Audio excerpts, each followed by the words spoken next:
Olá a todos, sejam bem-vindos a mais um estudo no canal Clamando no Deserto. Vamos para a parte 2 do estudo sobre orientação da criança, livro Orientação da Criança. Logo mais iniciamos com uma oração, que Deus os abençoe.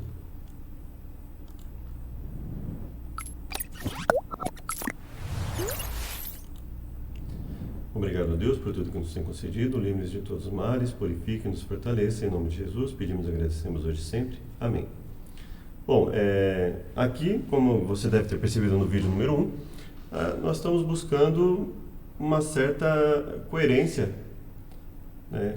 Se uma pessoa diz que acredita no que está escrito aqui, então ela não pode, ao ler o que está escrito aqui, usar evasivas, né? Argumentação de que é contextual, o contexto social da época e tal, sem demonstrar, né? Então, a partir do momento que nós mostramos o que está escrito aqui, cabe outra parte comprovar, demonstrar efetivamente que na realidade era só para aquele momento, né? Que hoje a nossa sociedade é melhor, as nossas crianças são mais obedientes, ela já nasce ali com um dispositivo na mente desde bebê que vai fazer ela obedecer certinho, que nós não temos problema de conflitos, né? De crianças que não têm domínio próprio. É claro que eu estou brincando, né? Claro que a nossa situação está cada vez pior, a capacidade de concentração do ser humano está cada vez menor. Isso significa que o ser humano está cada vez menos sendo desenvolvido para ter uma capacidade de domínio próprio e concentração, né? Então vamos dar continuidade aqui no capítulo 14 do livro Orientação da Criança. Silêncio, respeito e reverência. Reprimir o barulho e a violência. Não permita a mãe, não permita os pais, né, a gente pode colocar nesse sentido até, que sua mente se ocupe com coisas demais. Com a maior diligência e estrita vigilância, deve cuidar dos pequeninos que, se deixar, seguirão cada impulso que brota do fundo do seu coração inexperiente e ignorante. Então significa que muitas vezes eu, achando que eu estou dando liberdade para o meu filho, para a minha filha, eu estou simplesmente deixando que ele siga cada impulso do seu coração inexperiente e ignorante, ou seja, um campo fértil para a indisciplina. Na exuberância do seu espírito, darão expansão ao barulho e à violência no lar. Isso deve ser impedido. As crianças serão igualmente felizes se forem educadas a não fazer tais coisas. Devem ser ensinadas ao chegarem às visitas, devem ficar quietas e respeitosas. Olha, na minha casa, se chegar uma visita, os meus filhos devem ficar quietos e ser respeitosos. Se alguém chegando na minha casa, na minha propriedade, eu devo ensinar meus filhos a ser quietos e ser respeitosos, e na casa dos outros, e na igreja, e na escola, e na rua. Percebe? Hoje é o contrário. Hoje os filhos fazem bagunça, os filhos botam tudo, né? Só falta quebrar os lugares, né? E a pessoa acha que o filho tem direito e que deixe que eu cuido.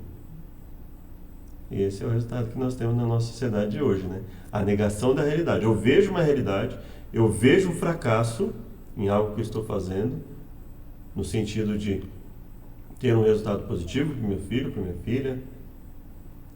Vejo que aquilo está prejudicando grandemente a sociedade, mas eu sou tão egoísta que não me importa. Eu acho que aquilo vai trazer felicidade para o meu filho, então aquilo é a prioridade, né? Pais e mães, ensinai aos vossos filhos que devem estar subordinados. Em outro ponto que eu gostaria de colocar. Eu só consigo fazer com que o meu filho seja quieto e respeitoso nos lugares se eu ensinar para ele que ele não precisa ficar do momento que ele acorda até a hora dele dormir, que ele tem que ficar agitado, que ninguém pode impedi-lo de ficar agitado o tempo inteiro, né? Eu só consigo dessa forma. Senão, como é que eu vou fazer que os meus filhos fiquem quietos e respeitosos, né? E se na minha casa eu tenho que fazer isso, é óbvio, né? Para mim é óbvio, pelo menos, né? Que se na minha casa tem que ser assim, imagina na casa dos outros, imagina em outros lugares, imagina em outros ambientes, imagina em ambientes públicos, né? Pais e mães, ensinai a vossos filhos que devem estar subordinados à lei. Não lhes deixeis pensar que, por serem crianças, é seu privilégio fazer em casa todo o barulho que quiserem. Igualzinho a gente vê hoje, né? Todo mundo fazendo isso, né? Não lhes deixeis pensar que, por serem crianças, é seu privilégio em casa fazer em casa todo o barulho que quiserem. Regras e regulamentos sábios devem ser feitos e postos em vigor, a fim de que não seja estragada a beleza da vida do lar. Os pais fazem aos filhos grande mal. Os pais, nós podemos fazer ou ter feito aos nossos filhos grande mal quando permite que gritem e chorem. Não lhes deve ser permitido serem descuidados e barulhentos. Não lhes deve ser permitido serem descuidados e barulhentos. Mas isso era só em 1901, Marcelo. O povo lá era muito atrasado. Hoje nós estamos certos em fazer com nossos filhos. Hoje, na época que deixar o filho ficar o dia inteiro ouvindo o agito, as luzes piscantes, o agito do celular, isso é o melhor para eles. Eles vão crescer mais espertos, mais ágeis. Com certeza. Olha os índices de educação aí dos países e vamos ver se isso é verdade, né? As crianças serão da mesma forma felizes se forem ensinadas a ficarem quietas em casa. Mas a escola formal também não é muita coisa, tá? Mas pega em qualquer aspecto que envolva disciplina, que envolva respeito, que envolva pegar uma atividade para fazer e ter disciplina, ter determinação para fazer até o final. Aí nós vamos ver o que realmente acontece. Por quê?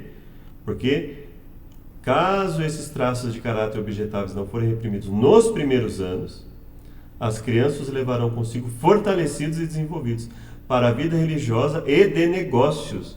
Poxa, então se meu filho acha que ele pode fazer o que quiser dentro de casa e depois acha que ele pode fazer o que quiser dentro da igreja, meu filho, minha filha... Quer dizer, se ele acha que ele pode fazer o que quiser dentro de casa, então certamente ele vai achar que na vida religiosa ele pode fazer o que quiser também. Maus traços objetáveis. E até nos negócios, poxa vida. Então, como é que funciona, né? Como é que eu vou confiar numa pessoa indisciplinada, né? Como é que eu vou confiar em comprar um carro de uma pessoa que nunca teve disciplina para fazer nada na vida e provavelmente nunca foi disciplinado para dirigir um carro, nunca foi... Como é que eu vou comprar qualquer coisa, um computador, né? De uma pessoa que, né, não tem controle a usar uma coisa, pega de qualquer jeito, usa, faz de qualquer jeito, né? Então veja, vida, negócios, e aqui nós estamos sabendo até que a questão dos negócios aqui é até uma questão de uma pessoa egoísta costuma fazer o que nos negócios, né? A frouxidão dos pais incentiva o desrespeito. Se em sua própria casa é permitido aos filhos serem desrespeitosos, desobedientes, ingratos e impertinentes, seu pecado jaz à porta dos pais. Aí eu já ouvi pais dizerem assim: não, em casa não é assim. Não é assim, não faz sentido. Como assim, em casa não é assim? Então na sua casa você consegue educar e nos outros lugares não? Então tem alguma coisa errada, muito errada, né? O que está acontecendo? Por que a técnica que funciona em casa não funciona nos outros lugares? O que está acontecendo, né? A mãe, os pais no caso, né, devem governar a casa sabiamente, na dignidade de sua maternidade. Sua influência no lar deve ser excelsa, sua palavra lei. Se é cristã, se realmente é cristã, se a pessoa realmente é uma pessoa cristã, sob o governo de Deus, se imporá ao respeito dos filhos. Dizei a vossos filhos exatamente o que exigir deles. Exatamente o que exigis deles. Quando os pais não mantêm sua autoridade ao irem os filhos para a escola, não têm o devido respeito aos professores ou ao diretor de escola. Você vê alguma semelhança, né? Você vê alguma semelhança com hoje em dia, com o que tem ocorrido há muitos anos já, né? A reverência e o respeito que devem ter nunca lhes foram ensinados em casa. O pai e a mãe ficavam no mesmo nível dos filhos. Então essa história de que, eu não sei por que ele é assim na escola, porque ele em casa ele é tão diferente. Até que ponto será que isso é verdade, né? Eu acho muito difícil, né? Muito difícil que um filho realmente ensinado em todos esses caminhos desde bebê, né, chegue na escola e não tenha esse devido respeito, e não só na escola, em vários outros lugares, né? E respeito aqui, ela não está falando só de ficar quebrando as coisas, discutindo, brigando, não. É óbvio que assim, uma criança que não deixa Não dá condições para que o professor dê aula dentro da sala de aula, fica aquela gritaria o tempo inteiro, 24 horas ali, se deixar. É óbvio que essa criança nunca teve disciplina em casa, para saber que ali, naquele momento, ela tem que ficar quietinha, ouvir, e quando o professor permitir que ela converse, ela vai e conversa. Né? A reverência é uma graça que deve ser cuidadosamente alimentada. Toda criança deve ser ensinada a mostrar verdadeira reverência para com Deus. O Senhor deseja que compreendamos que devemos colocar nossos filhos na relação correta para com o mundo, a igreja e a família. Começando por onde? Pela família. Né? Tendo uma reverência em relação, tendo uma disciplina dentro de casa, para a boa organização da família, nós teremos isso refletido na igreja e, consequentemente, no mundo. Né? O primeiro ponto a ser considerado é a sua relação para com a família. Ensinemos a ser corteses uns para com os outros, corteses para com Deus. O que quereis dizer, podeis indagar, ao dizer que eles devemos ensinar a ser polidos para com Deus? Né? Os pais podem e devem interessar seus filhos no conhecimento variado que se encontra nas páginas sagradas. Os pais podem e devem interessar seus filhos no conhecimento variado que se encontra nas páginas sagradas. Mas quantas vezes nós vemos que muitas vezes os pais não sabem nem para eles, né? Que entra ano, sai ano e o conhecimento está estagnado, né? Então, como nós, como pais e mães, vamos ter algo a ensinar para os filhos se nós não buscamos, né? Se nós não lutamos contra o nosso eu. Se quiserem interessar seus filhos e filhas na palavra de Deus, deverão eles próprios estar interessados na mesma. Né? Mostre-se às crianças que a verdadeira reverência se revela pela obediência. Verdadeira reverência se revela pela obediência. Deus nada ordenou que não seja essencial. Então, tudo que Deus ensinou é essencial. Veja, Deus nada ordenou que não seja essencial. Então, tudo que Deus ensinou é essencial. E não há outro modo tão agradável a Ele para se manifestar reverência como a obediência àquilo que Ele falou. O cuidado em lidar com a propriedade. Não deve permitir os filhos seguirem sua vontade não educada ao lidar com as coisas em casa. Fatalmente, se uma criança não tem educação ao lidar com as coisas em casa, ela vai achar que quando ela estiver em outros lugares, ela tem o direito de pegar o que é dos outros e fazer o que ela vem entendendo. Deve-se lhes ensinar que não devem conservar a casa em perpétua desordem, mexendo nas coisas para se distraírem. Mães e pais, no caso, né? Ensinar às crianças desde a mais tenra idade que não devem considerar tudo na casa como um brinquedo seu. E, obviamente, a gente sabe o resultado disso quando a gente vai nos outros lugares, que a criança acha que tudo que está ali em volta é para ela brincar. Quer dizer, não foi ensinada dessa forma. Olha, você não pode achar que tudo que está ao seu redor é brinquedo, que você pode mexer e fazer o que bem entender, né? Deus diz, farás e não farás. Hoje nós vimos muito na igreja. A igreja não é algo de faça e não faça. Mas a Bíblia, se você ler a Bíblia, o que mais tem é faça e não faça. Né? Deus diz, farás e não farás. Sem perder a paciência, mas decididamente, veja só, sem perder a paciência, mas decididamente, mas firme, mas exigindo que a coisa seja feita da forma correta. Devem os pais dizer ao filho, não, e ficar firmes. Não é não, por favor, não faça, não. É não, e ponto, final. Com firmeza, devem recusar permitir que tudo na casa seja manuseado livremente e jogado em qualquer lugar do assoalho ou no chão. Os que permitem a criança seguir tal curso estão lhe causando um grande mal. Pode ela não ser criança má, mas sua educação está se tornando muito importuna e destruidora. Mas meu filho é bonzinho, tá? É bonzinho, mas é importuno e destruidor na forma de agir. Alguns pais permitem aos filhos serem destruidores, usar como brinquedo coisas que eles não têm o direito de tocar, principalmente quando é dos outros, né? Isso é a pior coisa que a gente vê, né? Deve-se ensinar às crianças que elas não devem pegar nas coisas que pertencem aos outros. Não deve pegar aquilo que não pertence aos outros. Se não foi autorizada ela pegar, não importa se ela quer brincar, se não quer, não pode e ponto. Né? Para o conforto e felicidade da família, devem aprender a observar as regras de propriedade. Isso é muito sério. Né? Quer dizer, Uma criança que cresce achando que ela pode pegar o que é do outro quando ela tem vontade, porque o pai deixa. Não, deixa ele brincar, tem que deixar ele brincar. Ele também tem que brincar. Então você tem que ver uma criança brincando lá e... Não, você tem que dar para ele brincar sim. Né? A criança perde a noção da regra de propriedade. Ela vai achar que quando for grande ela pode fazer algo parecido, se não igual. Né? E aí acho que você deve ter entendido, né? O que significa? Quando eu acho que tudo que existe do outro me pertence, o que eu vou querer fazer? Né? A responsabilidade dos pais na formação do caráter. Deus tem dado aos pais o seu trabalho, formar o caráter dos filhos segundo o modelo divino. Por sua graça poderão realizar a tarefa, mas isso exigirá esforço paciente, consciencioso, não menos que firmeza e decisão para guiar a vontade e restringir as paixões. Um campo deixado ao abandono só produz espinhos e cardos. Aliás, uma linguagem muito parecida com o que a gente viu no vídeo número 1, né? Formar o caráter, esforço paciente e consciencioso, firmeza e decisão, nada menos que isso, firmeza e decisão. Restringir as paixões, guiar a vontade, restringir as paixões. Eis vossa obra, pais, desenvolver o caráter de vossos filhos em harmonia com os preceitos da palavra de Deus. Essa obra deve vir primeiro, pois nelas estão envolvidos interesses eternos.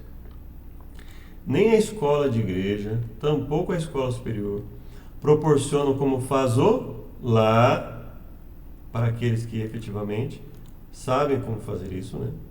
As oportunidades de firmar o edifício do caráter de uma criança sobre o fundamento apropriado. Pais, por amor de Cristo, pelo amor de Deus, não cometais um erro em vossa obra mais importante, de moldar o caráter de vossos filhos para o tempo e a eternidade. Um erro da nossa parte, negligenciado, a instrução fiel, ou na condescendência daquele afeto insensato que vos cega os olhos para os seus defeitos e vos impede de aplicar a restrição apropriada. Então, ou seja, eu fico tão cego, achando que eu amo meus filhos, minhas filhas, fico tão cego que eu não vejo os defeitos, que eu não vejo a necessidade de mudar, de exigir dos meus filhos mudança de comportamento, né? E de dar a restrição apropriada, demonstrar-se-á a sua ruína. A vossa atitude pode imprimir uma direção errada a toda a sua carreira futura. Vós determinareis para eles o que serão e o que farão em favor de Cristo e dos homens e pela sua própria alma. Quantos de nós, muitas vezes, achando que estamos educando nossos filhos com amor, com carinho, com paciência, não porque Deus perdoa, porque Deus é amor, e eu estou simplesmente ensinando meus filhos a ser impertinente, desobediente, egoísta, egocêntrica, perturbador, desrespeitoso, sem domínio, sem noção de que existe hora e lugar para tudo. Vi uma mãe cujo olho crítico podia discernir qualquer coisa imperfeita nos enfeites de madeira de sua casa, que era muito cuidadosa no sentido de que a limpeza de sua casa fosse feita com perfeição no tempo exato por ela determinado, que a executava frequentemente a despeito da saúde física e espiritual, enquanto os filhos eram deixados a correr na rua, dela obtendo sua educação. Deixa ela na rua, vai aprender. Vai aprender sim. Vai aprender o que não presta. Né? Então, assim, se o pai não estiver coordenando com quem está andando ali na rua, na calçada, nas brincadeiras, o que vai restar, né? É o mundo que vai ensinar. Né? Essas crianças iam crescendo grosseiras, egoístas, rudes e desobedientes. Então, olha só. Lá trabalhando, enquanto os filhos são deixados lá na rua, obtendo educação da rua. Essas crianças iam crescendo grosseiras, egoístas, rudes e desobedientes. E via de regra é isso que a gente tem visto, né? Os que vêm ensinar os filhos de maneira imprópria não precisam desesperar. Então, ou seja, ensinou da maneira imprópria, não precisa desesperar, mas não é para desesperar por quê? Desde que convertam-se a Deus. Então é isso, né? Olha, você andou de maneira imprópria, reconheça que você precisa de uma conversão, meu amigo, minha amiga. Eu devo reconhecer isso se eu não estiver agindo de acordo. Né? Convertam-se a Deus verdadeiramente. Né? Busquem o verdadeiro espírito de obediência e serão habilitados a fazer decididas reformas aí sim nós vamos ter condição de reformar a nossa casa. Conformando vossos próprios costumes com os princípios da santa lei de Deus, aí sim tereis influência sobre vossos filhos. Boa influência, né? Aqui ela quer dizer tereis influência, tereis boa influência, porque a influência ruim já está tendo quando a pessoa está nesse sentido, né? Pai, vossa obra é desenvolver nos filhos a paciência, a constância e o amor genuíno. Lidando corretamente com os filhos que Deus vos deu, vós os estáis ajudando a pôr o fundamento de um caráter puro e bem equilibrado. Vós lhes estáis infundindo na mente princípios que eles um dia seguirão em sua própria família. O efeito de vossos esforços bem dirigidos ver-se-á ao dirigirem sua casa no caminho do Senhor. Então aqui nós finalizamos esse material inicial, né? Posteriormente nós vamos usar outros materiais também, outros pontos aqui que eu já separei no site, nós vamos dar continuidade a ele, e aí no decorrer do tempo, né, vamos desenvolver aí o que foi combinado de estabelecer um embasamento, e aí, a partir do momento que as pessoas tiverem esse embasamento, elas vão fazer as decisões, né? vão tomar as decisões, vão fazer as coisas que acham que tem que fazer, mas aí a nossa parte terá sido feita, cada um estará consciente do que deve e que não deve fazer, né? E vamos, nos próximos estudos também, enfatizar aspectos bíblicos e continuar com os aspectos aqui de Ellen White, e de repente aqui buscar confrontos até entre o que nós aprendemos e o que muitas vezes é transmitido na atualidade, como uma forma correta de ensinar, e vamos ver. E aí você tem a realidade à sua disposição, né? E eu tenho a realidade à minha disposição. Você acha que a educação de agora está melhor? Você acha que as crianças de agora realmente estão melhores que a do passado? Você acha que o senso de domínio próprio de uma criança de agora está melhor que lá no passado? Que a disciplina, o respeito, quando estão em determinados lugares, o comportamento das crianças, né? Então, aí você tem a realidade à sua disposição, né? Você pode negar a realidade, eu posso negar a realidade, mas a realidade vai continuar a existir e vai cobrar um preço caro de cada um de nós, se nós a negarmos, né? Deus abençoe. Convido para uma oração final. Obrigado, Pai, por tudo que nos tem concedido. Livra-nos de todos os males, nos perdoe e nos purifique em todas as coisas. Agradecemos e pedimos que esteja conosco em nome de Jesus. Amém. Obrigado, até o próximo vídeo. Nós vamos dar continuidade nesse assunto, tentando, por outros aspectos, outros textos, falar sobre ele. Que Deus nos abençoe.